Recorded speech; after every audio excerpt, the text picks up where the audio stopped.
Welcome to today's Explainer, 8th graders. I am so thrilled you're tuning in because today we're unlocking a totally critical life and study skill that is going to completely change the way you read.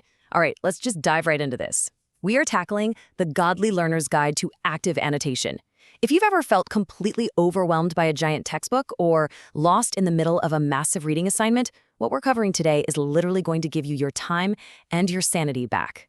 So, ever read an entire page and literally remember absolutely nothing? Yeah, we've all been there. You get to the bottom of the page, blink, and realize your brain was on total autopilot the whole time.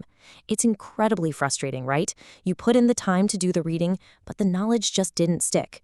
Well, today I'm going to give you a real, super practical solution to fix that exact problem once and for all. Here's our quick game plan for today's explainer. First, we'll look at 1, the problem with forgetting. Then we'll build 2, a map for your mind. After that, we'll cover 3, the rules of highlighting, followed by 4, creating your symbol system. We'll do a quick check-in by 5, testing your knowledge. And finally, we'll tie the whole shebang together with 6, education, morality, and peace. All right, kicking things off with section 1, the problem with forgetting and why our brains need a little help.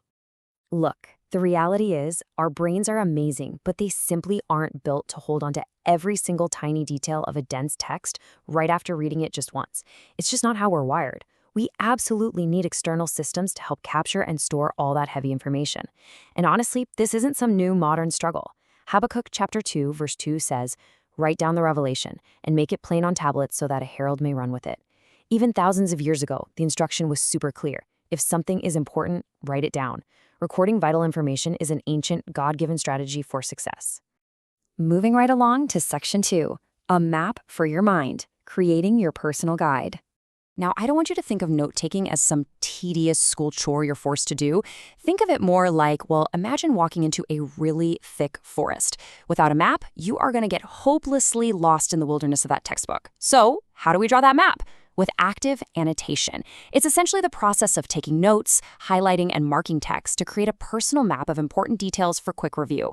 Notice that word right there, active. You aren't just sitting back letting the words wash over you, you're getting in the mix, interacting, and building mental landmarks for your brain to recognize later. So where does this actually help you win? Well, in school for sure, it boosts your reading comprehension and drastically cuts down your study time because your review sessions suddenly become hyper-efficient. But listen, this is a lifelong superpower. Out in the real world, this exact same skill is going to help you decode dense instruction manuals, glean deep wisdom from Bible passages, and carefully navigate tricky legal contracts so you always know exactly what you're signing. Okay, section 3, the rules of highlighting. And trust me, less is actually more here. We have all seen it, right? That student who highlights so much that their entire page is glowing neon yellow. But here's the secret. If everything is highlighted, nothing stands out. You've got to be strategic and master these 3 tactical steps. Step 1, find the absolutely most important sentences. You have to hunt for the core message. Step 2, highlight sparingly. Seriously, step away from the neon paint and just grab the vital phrases. And step 3, this is the real game changer. Add short margin notes like key idea or evidence right next to your highlight. Let me give you a quick example. Say you find a sentence that totally nails the author's main argument. You highlight just that one sentence. Then, in the margin right next to it, you jot down main idea. Why bother doing this? Because a week from now, when you're cramming for a test, your eyes will jump straight to main idea, you'll read the highlight, and boom, you've instantly grasped the paragraph without having to reread the whole thing. Next up, section 4, creating your symbol system. Basically, your map's secret legend. If your annotations are the map, then your symbols are the map's secret legend. These are quick visual codes that make future review lightning fast. It's so simple, but wildly effective. A star, that marks the major, must-know points. A question mark is brilliant. You drop it next to something that confuses you. So instead of getting stuck, you keep reading and know exactly what to ask your teacher about tomorrow. Use an exclamation mark to capture surprising facts that might be awesome for an essay.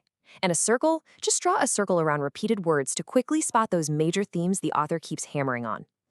All right, let's switch gears. Section 5, testing your knowledge with a rapid-fire review. We're going to do a quick mental check-in with your homework questions right now to really lock in everything you've just learned. Answer these in your head. Question 1, why is annotation helpful when reading? And question 2, how can annotation improve study time? Think back to our map analogy. It's helpful because it literally stops you from forgetting and keeps you actively engaged.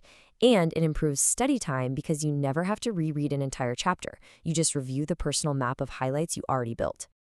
Let's keep that momentum going. Question 3. What should you avoid when highlighting? Remember the glowing neon page. You avoid highlighting everything. Highlight sparingly. And question 4. Why should you write notes in the margin? Because, simply put, those notes tell your future self exactly why you bothered highlighting that sentence in the first place, saving you tons of precious time. And our final review question. Give one example of a symbol you might use while annotating. Did you think of the star for important points, or maybe the question mark for confusing parts? Whatever you picked, that is your own personal secret code, ready to be deployed on your next reading assignment. Finally, Section 6, Education, Morality, and Peace, the ultimate goal of learning. This right here is the absolute heartbeat of the HeroesmartAcademy Godly Learners series. We really need to draw a powerful contrast between two very different paths. First, consider education without morality. Honestly, what is the point of being highly educated, knowing all the facts, and being smart if you just continue to make bad choices that hurt yourself and the people around you? It's kind of an empty victory. On the flip side, education with biblical morality is all about keeping a spiritual mind right alongside your academic mind, using your knowledge to actually bring life and peace into the world. And this whole concept is anchored in a really beautiful truth. Romans 8:6-7 promises peace of mind to everyone who keeps their mind spiritual. That is the ultimate reward we are really chasing here. We aren't just learning how to scribble in textbooks so we can pass an 8th grade test. We are mastering these study skills with a spiritually focused mind so we can navigate the world effectively, make solid choices, and ultimately experience genuine, lasting peace. Which leaves us with one final, crucial question to chew on as we wrap up today's explainer. Will you use your education just to be smart? Or will you actually apply these skills to build a life of true wisdom and peace? Think about how you're going to approach your very next reading assignment. Grab those highlighters, get your symbols ready, and go build your map.